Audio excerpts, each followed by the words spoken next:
Good morning. This is Mission Control Houston. Thank you for joining us for today's ISS Update this Thursday, December 22nd.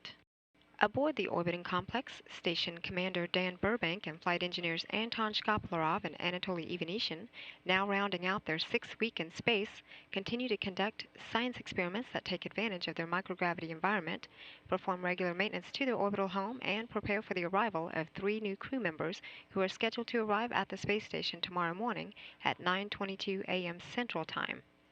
Yesterday, NASA astronaut Don Pettit, Russian cosmonaut Oleg Kononenko, and European Space Agency astronaut Andrei Kuipers launched aboard the Soyuz TMA-03M from the Baikonur Cosmodrome in Kazakhstan at 7:16 a.m. Central Time.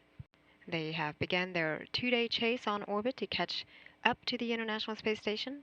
Ascent and the first 2 rendezvous burns were all nominal yesterday. The Soyuz performed another rendezvous maneuver today, and all systems aboard the Soyuz spacecraft continue to check out nominally. The Soyuz is slated to link up to the International Space Station tomorrow morning when it docks to the Rossviet module.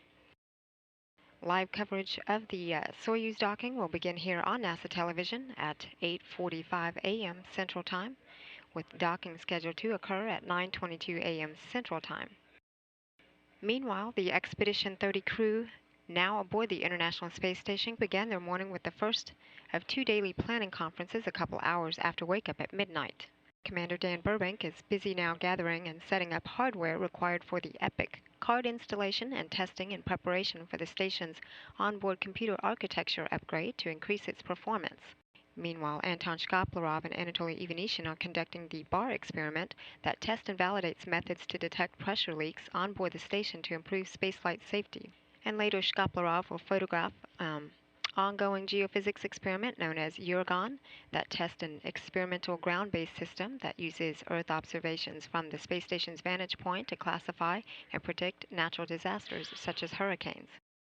Earlier this morning, after performing a reaction self-test that monitors the daily effects of fatigue on performance during long-duration spaceflight and his regular morning inspection of the station, Commander Dan Burbank began his workday on the microgravity science glove box. He also did some work on the compound-specific analyzer.